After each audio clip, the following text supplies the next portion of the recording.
कोशिका संरचना व प्रकार। ये कोशिका की खोज किसने की थी? यह पेड़ की छाल में के कॉर्क में रॉबर्ट हुक ने की थी। प्रत्येक जीव में शरीर सूक्ष्म इकाइयों से बना होता है जिन्हें कोशिका कहते हैं। कोशिका जीवों की मुख्य संरचनात्मक एवं क्रियात्मक इकाई है। कोशिका की खोज रॉबर्ट हुक ने 1665 ईस्वी में की थी। उन्हें साधारण सूक्ष्मदर्शी से कॉर्क की पतली काट में खाली स्थान पर गुहाओं को देखा जिनका नाम कोशिका दिया। हुक द्वारा काम में ली गई कोशिका मृत कोशिकाएं थी। जीवित कोशिकाओं की खोज तालाब के जल में ल्यूवेन हॉक ने 1674 में की थी। इलेक्ट्रॉन माइक्रोस्कोप की खोज नाल व रस्का ने की थी। जीव निम्न में से एक कोशिकीय के जीव नहीं है। यहाँ से एक कोशिकीय के जीव के बारे में अगर हम बात करेंगे तो एक कोशिकीय के जीव मनुष्य नहीं होगा, जबकि अमीबा जैसे मनुष्य एक कोशिकीय के जीव नहीं है, बहुत सारी कोशिकाएं होती है इसमें, जैसे अमीबा, क्लाइमाइडोमोनास, बैक्टीरिया, सारी ये हमारे पास एक कोशिकीय के जीव होता है। जिसमें बहुत सारी कोशिका होती है, जैसे मनुष्य हुआ इसमें बहुकोशिकीय जीव होता है। एक कोशिकीय जीवों में जैव क्रियाएं पोषण, श्वसन, उत्सर्जन, वृद्धि व जनन शरीर की एक कोशिका द्वारा संपन्न होता है। और बहुकोशिकीय जीवों में विभिन्न प्रकार की कोशिकाओं के समूह मिलते हैं जिन्हें उत्तक कहते हैं। कोशिका की आकृति जीवों के शरीर व उसके कार्य के आधार पर भिन्न भिन्न होती है। कोशिका सभी जैव क्रियाओं की मूलभूत इकाई है। सबसे बड़ी कोशिका 170x130 mm की होती है। यहाँ से नई कोशिका का निर्माण पूर्व स्थित कोशिका में होने की बात किसने की थी? विच्चो ने किया था। यह निम्न कोशिकाओं के आकार अलग अलग होते हैं। यहाँ से आकार अलग अलग होते हैं विभिन्न कोशिकाओं के, तो उन्हें अगर बढ़ते हुए आकार के हिसाब से अगर हम बताएं तो जैसे माइक्रोप्लाज्म आएगा, माइक्रोप्लाज्म के बाद जीवाणु आएगा, जीवाणु के बाद लाल रुधिर कोशिकाएं आएंगी, फिर शुतुरमुर्ग का अंडा आएगा। कोशिका सभी जैव क्रियाओं की मूलभूत इकाई होती है। सजीवों में होने वाली समस्त क्रियाएं कोशिका के अंदर होती है। कोशिका के आकार के संबंध में सभी उनके प्रकार से होता है। तंत्रिका कोशिका हाथी व चूहे दोनों में लंबी व शाखान्वित होती है। वे आवेग के स्थानांतरण का कार्य करते हैं। नई कोशिकाएं पूर्व उपस्थित कोशिकाएं अमीनो सेल्यूला ई सेल्यूला से बनी होती है। रुडोल्फ विर्चो अधिकतम कोशिका अति सूक्ष्म होती है तथा उन्हें नग्न आंखों से नहीं देखा जा सकता। सूक्ष्मदर्शी यंत्र की सहायता से कोशिका को देखा जा सकता है। सबसे छोटी कोशिका माइक्रोप्लाज्म 0.1 माइक्रोमीटर व उसके बाद जीवाणु कोशिका का आकार 0.1 से 0.5 माइक्रोमीटर है। सबसे बड़ी कोशिका शुतुरमुर्ग का अंडा है, जिसका आकार 170x130 mm होता है। प्रोकैरियोटिक कोशिका का आकार 1 से 10 माइक्रोमीटर तथा यूकैरियोटिक कोशिका का आकार 5 से 100 mm माइक्रोमीटर होता है। यहाँ से 1 माइक्रोमीटर में 10⁻⁻6 मीटर होता है। कोशिका के आकार का मापन माइक्रोमीटर में किया जाता है। यहाँ से अगर हम बात करें अमीबा तथा माइक्रोप्लाज्म कोशिकाओं की आकृति निश्चित नहीं होती, वे अपना आकार बदलते रहते हैं। अमीबा की बदलती हुई आकृति पदार्थ के बनने के कारण होती है। उनमें गति प्रदान करना व भोजन ग्रहण करने से की सहायता करती है। लाल रक्त कोशिकाएं गोल व चपटी होती हैं। मनुष्य के रक्त में पाए जाने वाली श्वेत रक्त कोशिकाएं भी एक कोशिकीय संरचना का उदाहरण है जो अपनी आकृति बदल सकती है। पेशी कोशिकाओं की आकृति लंबी व तर्क रूप होती है तथा इनके दोनों शरीर सिरे नुकीले होते हैं। तंत्रिका कोशिकाएं बहुत लंबी व शाखित होती है तथा यह कोशिकाएं संदेशों को एक स्थान से दूसरे स्थान तक पहुंचाती है, जिसके माध्यम से ये शरीर में नियंत्रण व समन्वय का कार्य करती है। कोशिका से उत्तक, उत्तक से अंग, अंग से अंगतंत्र, अंगतंत्र से शरीर आता है। कोशिका सिद्धांत सर्वप्रथम स्लाइडेन व स्वान ने दिया था। इनके अनुसार पादपों व जंतुओं के शरीर की कोशिकाएं उनके उत्पादों से बना होता है। सिद्धांत के अनुसार शरीर के प्रत्येक कोशिका अनुवांशिक इकाई है। कोशिका सिद्धांत का नया रूप नेगेली व रुडोल्फ विर्चो ने दिया था। नवीन कोशिका का निर्माण पूर्ववर्ती कोशिका के विभाजन से होता है। कोशिका जीव की रचनात्मक व क्रियात्मक इकाई है। जीव के अनुवांशिक के गुण निहित होते हैं। इसमें सातत्यता, कॉन्टिन्यूटी का संचालन कोशिकाओं के द्वारा होता है। कोशिका सिद्धांतों से वायरस की संरचना को नहीं समझाया जा सकता, अतः इसको कोशिका सिद्धांत का अपवाद भी कहा गया है। जीव द्रव्य प्रोटोप्लाज्म का नाम G.A. पुरीकुंजे ने दिया था। यहाँ से जीव द्रव्य सजीव कोशिका के समग्र संगठक का जीव द्रव्य प्रोटोप्लाज्म के नाम से जाना जाता है। कोशिका द्रव्य और केंद्रक दोनों सम्मिलित होते हैं। जीव द्रव्य कोशिका में जीवित पदार्थ कहलाता है। J.E. पुरीकुंजे ने 1839 में कोशिका में स्थित तरल जैविक पदार्थ जीव द्रव्य नाम दिया। प्लाज्मोडेमाटा की संरचना में दो संलग्न कोशिकाओं के बीच परिवहन मार्ग का कार्य करता है। कोशिका का जीव द्रव्य दूसरी कोशिका के जीव द्रव्य से प्लाज्मोडेमाटा के द्वारा संबंधित रहता है। कोशिका द्रव्य कोशिका का स्टारबक्स द्वारा दिया गया यह एक जेली जैसा पदार्थ होता है जो कोशिका झिल्ली तथा केंद्रक के बीच पाया जाता है। कोशिका तथा अन्य संगठक कोशिका द्रव्य में ही पाए जाते हैं। यह कोशिका कला का कार्य क्या है? यहाँ से कोशिका कला का कार्य यहाँ से कोशिका में प्रवेश करने वाली और बाहर जाने वाली पदार्थों पर नियंत्रण रखता है। कुछ पदार्थों में गति को रोकता है। जंतु कोशिका को निश्चित आकृति प्रदान करता है। अमीबा जिस प्रक्रिया के द्वारा भोजन प्राप्त करता है वह कहलाती है अंत्य कोशिका कहलाती है। कोशिका कला के जीव द्रव्य का सबसे बाहरी सजीव आवरण है। कोशिका का बाह्य आवरण से पृथक बाह्य वातावरण से पृथक करता है। कोशिका कला की विभिन्न प्रकार की कोशिकाओं से इसकी मोटाई 75 × 105 एंगस्ट्रॉम तक है। यहाँ से कोशिका कला का त्रिस्तरीय आवरण है जो प्रोटीन व फॉस्फोलिपिड अणुओं से बनी होती है। कोशिका झिल्ली संरंध्र होती है। कोशिका झिल्ली के आर पार जैसे कार्बन डाइऑक्साइड ऑक्सीजन का परिवहन विसरण के द्वारा संपन्न होता है। जल के अणुओं का परिवहन परासरण क्रिया द्वारा होता है। यहाँ से कोशिका कला कोशिका में प्रवेश करने व बाहर जाने वाले पदार्थों पर नियंत्रण रखती है। यह आवश्यक पदार्थों का अंदर व बाहर आने जाने देती है। अन्य पदार्थों की गति को रोकती है। इससे चयनात्मक पारगम्य झिल्ली भी कहते हैं। कोशिका झिल्ली जंतु कोशिका को निश्चित आकृति प्रदान करती है व जीव द्रव्य की सुरक्षा करती है। कोशिकीय आमंजस्य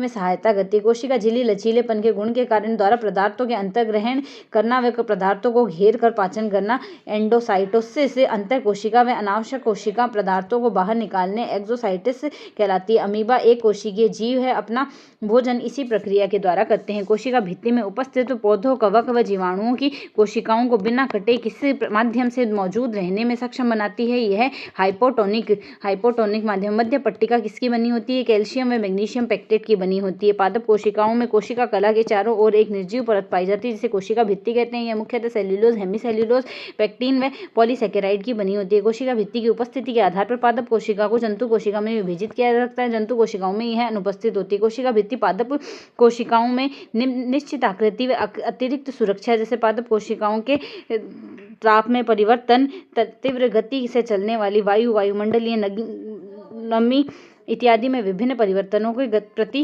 प्रदान करती है। यह अर्थात कोशिका भित्ति के कारण पादप कोशिकाओं में परिवर्तन या माध्यम को जंतु कोशिका की अपेक्षा आसानी से सहन कर सकती है। कोशिका को यांत्रिक शक्ति प्रदान करती है। कोशिका भित्ति पौधों व कवक के जीवाणुओं की कोशिकाओं में के मध्य परासरणीय दाब को संतुलन बनाए रखती है। कोशिका भित्ति पौधों, कवक व बैक्टीरिया में कोशिकाओं को अपेक्षाकृत कम तनु विलयन, अल्प परासरणी विलयन में बिना फटे बनाए रखती है। दो समीपस्थ कोशिकाओं की प्राथमिक भित्तियों को जोड़ने वाली आंतरिक परत को मध्य पट्टिका कहते हैं। कोशिका भित्ति फूल जाएगी यदि कोशिका के बाहर चारों ओर उपस्थित जल के अणुओं की सांद्रता कोशिका के भीतर जल के अणुओं की सांद्रता से अधिक होती है। यहाँ पर कार्बन CO2, O2 जैसी गैस, H2O जैसे पदार्थ कोशिका के अंदर व बाहर कौन सी प्रक्रिया के द्वारा क्रमशः आते जाते रहते हैं? विसरण और परासरण के द्वारा आते रहते हैं। कोशिका के पदार्थों में गति विसरण प्रक्रिया होती है। विसरण वह प्रक्रिया है जिससे पदार्थ गति उच्च सांद्रता से निम्न सांद्रता की ओर गति करते हैं। ऑक्सीजन और कार्बन डाइऑक्साइड का परिवहन विसरण के माध्यम से, जलीय पदार्थों का परिवहन परासरण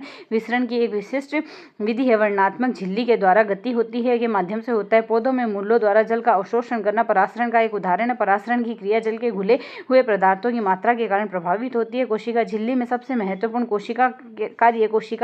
कोशिका में प्रवेश करने के बाहर जाने वाले पदार्थों पर नियंत्रण करना है। अल्प परासरणी दाबी विलयन कोशिका में जब शक्कर अथवा नमक के बने तनु विलयन माध्यम में रखा जाता है तो विलयन में जल की मात्रा ज़्यादा नमक या कम की शक्कर की मात्रा कम होती है। जब परासरण प्रक्रिया में कोशिका के अंदर चला जाता है तो कोशिका फूलने लगेगी और ऐसे विलयन में अल्प परासरणी दाबी विलयन कहते हैं। जब किशमिश को केवल जल में रखते हैं तो वे जल ग्रहण करते हैं के फूल जाती है।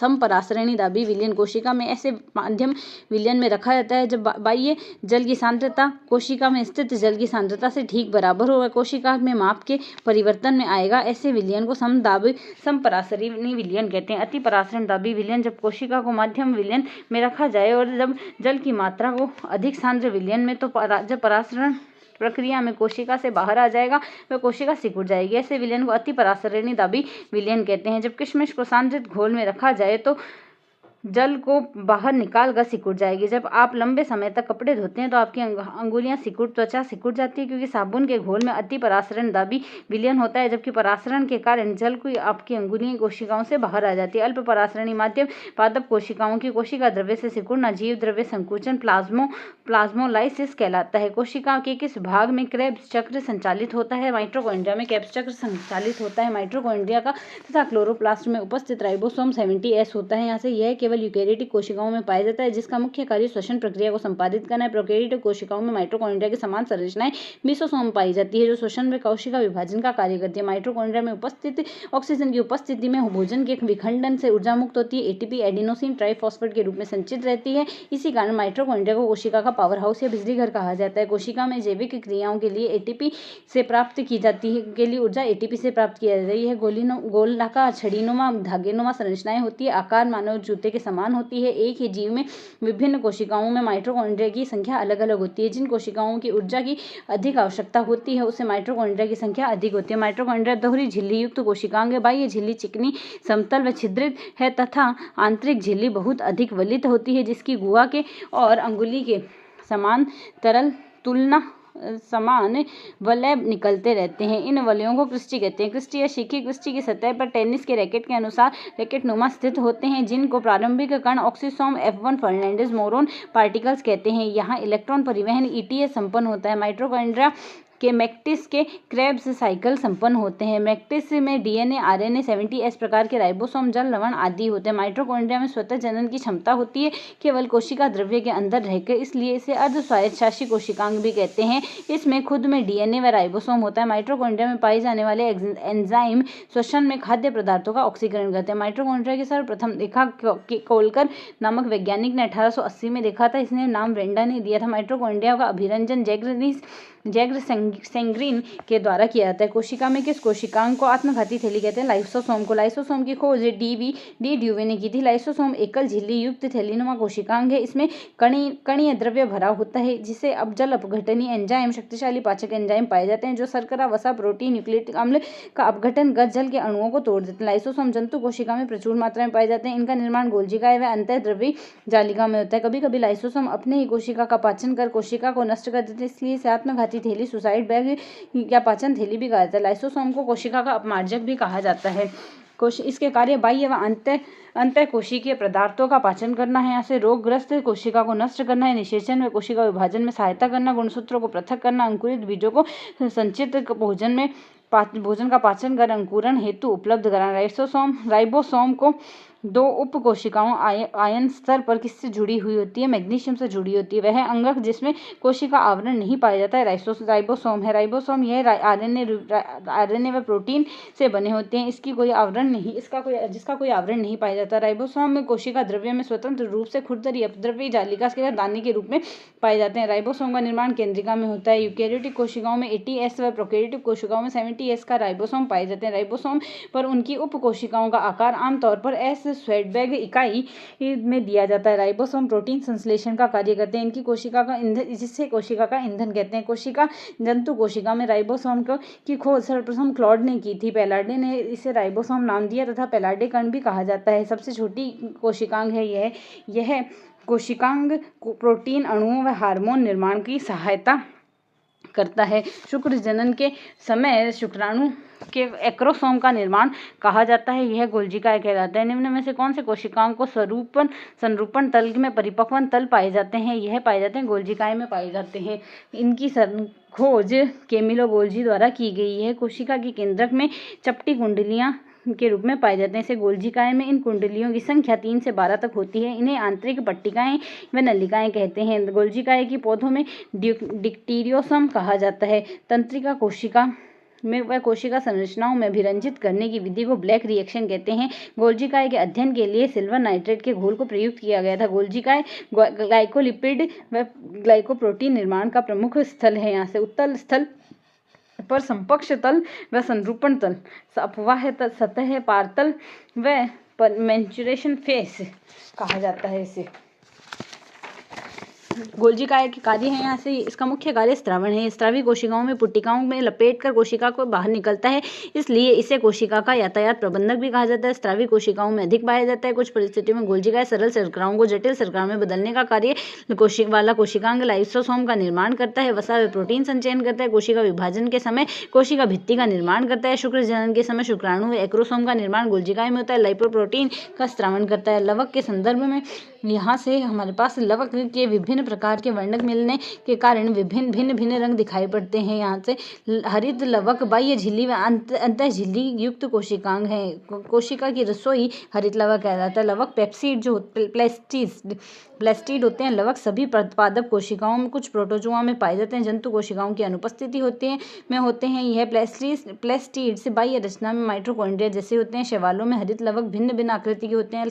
क्लेमाइडोमोनास प्यालेनुमा नुमा होता है। स्पाइरोगायरा सर्पिल रिबन है यहाँ से। यूलोथ्रिक्स मेखला आकार होता है। जिग्निमा ताराकार होता है। लवकों में विभिन्न प्रकार के वर्णक मिलने के कारण भिन्न भिन्न रंग के दिखाई देते हैं। विभिन्न प्रकार के वर्णकों की उपस्थिति के आधार पर लवक कई प्रकार के होते हैं। हरित लवक क्लोरोप्लास्ट शब्द सिम्पर द्वारा दिया गया। यह पर्ण हरित क्लोरोफिल की उपस्थिति के कारण हरे रंग के होते हैं। ये प्रकाश संश्लेषण की क्रिया को केंद्र है, इसलिए प्रकाश संश्लेषण पादप कोशिकाओं में पाया जाता है। हरित लवक दोहरी झिल्ली युक्त कोशिकांग है। इन झिल्लियों में बाह्य झिल्ली व अंतर झिल्ली कहते हैं। झिल्ली में घिरे हुए भीतर के स्थान को पेटिका या स्ट्रोमा कहते हैं। स्ट्रोमा एक झिल्ली तंत्र है। इसे थाइलेकोइड कहते हैं। थाइलेकोइड को बंडल ग्रेनम कहा जाता है। थाइलेकोइड की झिल्ली की पीठिका में प्रकाश संश्लेषण से संबंधित एंजाइम होते हैं। इन्हें आंतरिक स्ट्रोमा, डीएनए व 70S राइबोसोम कहते हैं। वर्णी लवक क्रोमोप्लास्ट है। यहाँ से प्रकाश संश्लेषण नहीं होता है। हरे रंग को छोड़कर पौधों में पाए जाने वाले अन्य रंगों के लिए उत्तरदायी है। कच्चे टमाटर के पकने का रंग लाल रंग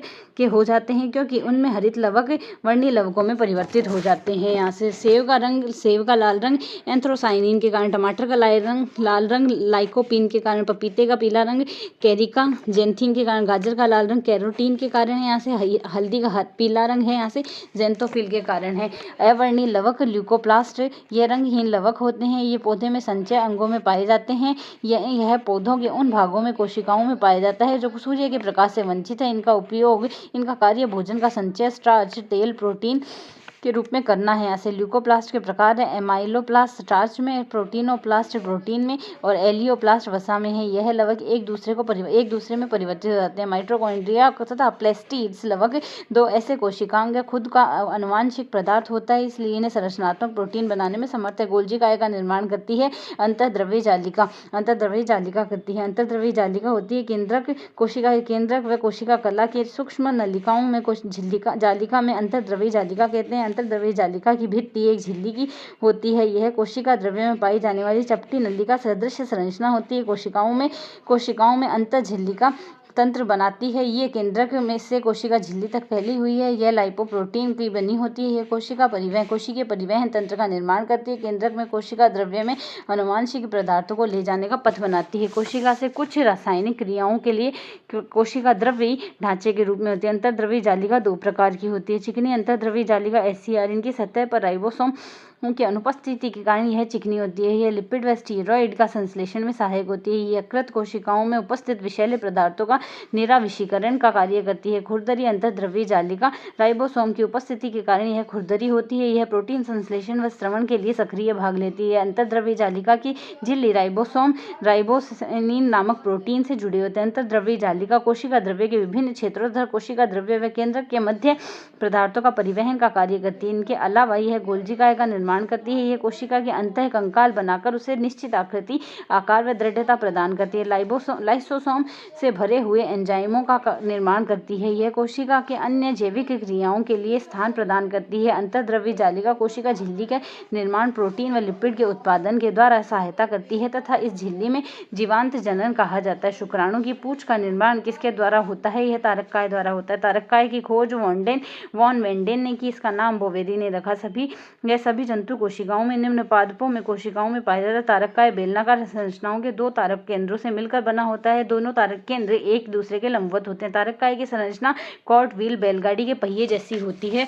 तारककाय जंतु कोशिकाओं में कोशिका विभाजन के समय तर्कु तंतुओं में का निर्माण करती है। शुक्राणुओं की पूंछ का निर्माण करती है। सूक्ष्म जीवों में पाए जाने के कारण गमन अंगों में जैसे कशाभिकाक्ष, पक्ष्माभ का आधार बिंदु है। यहाँ से रिक्तिका रसधानी कोशिकाओं में कोशिका द्रव्य से सूक्ष्म व बड़ी बुलबुले समान संरचनाएं रिक्तिकाएं कहलाती है। रिक्तिका एक झिल्ली द्वारा आवृत होती है जिन्हें टोनोप्लास्ट कहते हैं। रिक्तिका में उपस्थित द्रव कोशिका रस कहते हैं। कोशिका रस जल, उत्सर्जी पदार्थ व अन्य अनुपयोगी पदार्थ पाए जाते हैं। खाद्य पदार्थों में खनिज लवणों का संग्रहण व सांद्रण करती है। कोशिका में परासरणी दाब बनाए रखती है।